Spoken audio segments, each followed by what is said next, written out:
La noyade est une cause importante des accidents domestiques en France. Les enfants en bas âge, parce qu'ils ne savent pas nager, sont tout naturellement exposés au risque. Ils sont attirés par l'eau et ne connaissent absolument pas le danger. Lorsqu'on parle de noyade, on pense tout naturellement à la mer et aux piscines, notamment publiques mais aussi privées.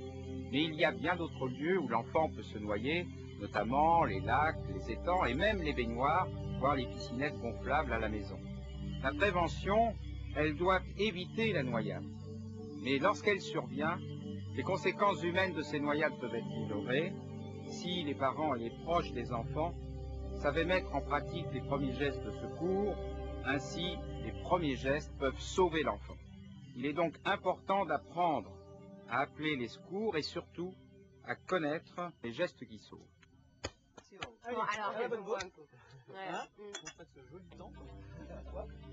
Ces accidents sont d'autant plus dramatiques qu'ils se produisent souvent en présence des parents. Le manque de vigilance des parents ou des proches est souvent mis en évidence dans ces accidents.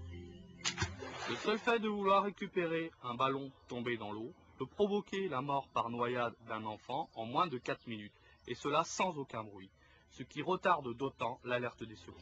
où est la petite? À partir de là, chaque seconde compte. La survie de l'enfant dépend du délai d'intervention. De nombreuses vies pourraient être sauvées grâce à une action rapide et adaptée de nature à éviter toutes ces séquelles. Ça va?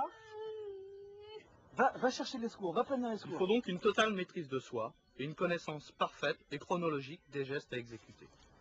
Que l'enfant soit en surface ou au fond, Il y a eu un il faut accident d'abord le grave. sortir de l'eau. Une noyade. Simultanément et de toute urgence, il faut alerter les secours.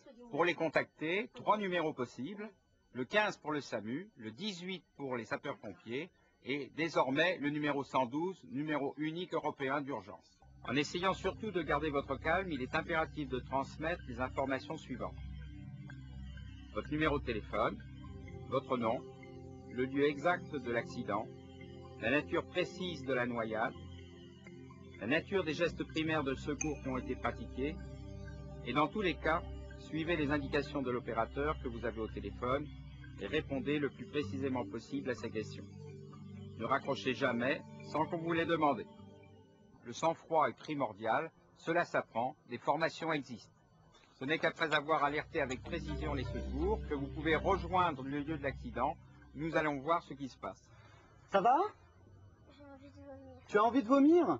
Bon, tu te laisses faire, tu t'inquiètes pas, hein? Tu peux aller me chercher une serviette, s'il te plaît?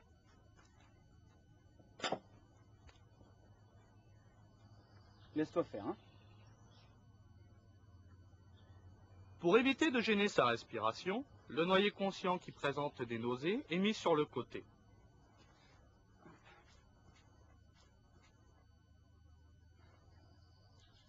Merci.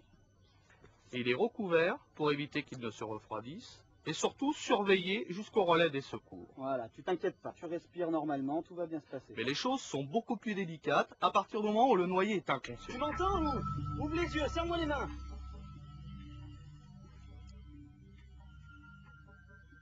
Deuxième cas, l'enfant est inconscient mais respire. Le sauveteur observe le soulèvement de la cage thoracique, perçoit le flux de l'air expiré sur la joue et écoute les bruits de la respiration. La situation justifie la mise en place du noyé sur le côté, c'est-à-dire en position latérale de sécurité.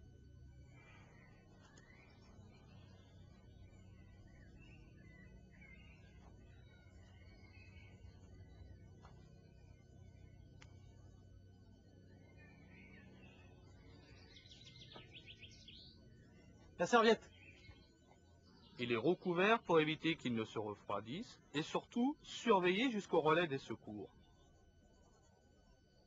Dans la troisième situation, le noyé est inconscient, il ne respire pas et ne présente pas d'activité cardio-circulatoire. Il est donc en arrêt cardiaque. Il faut, avec précocité et efficacité, pratiquer une réanimation cardio-pulmonaire. La ventilation artificielle consiste à insuffler de l'air au noyé par la technique du bouche à bouche. Il faut y associer un massage cardiaque externe qui, par des compressions sternales, va artificiellement recréer une activité cardio-circulatoire.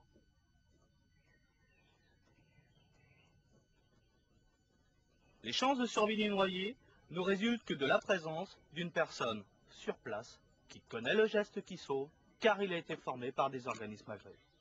Afin de vous familiariser avec les gestes de premier secours, ils sont également utiles devant tout accident de la circulation ou de la vie courante. Il est indispensable de suivre une formation auprès des organismes agréés.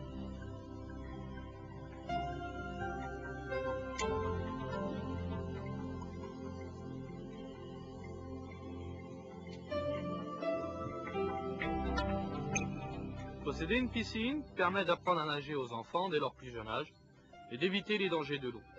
C'est la meilleure prévention pour la sécurité de vos enfants.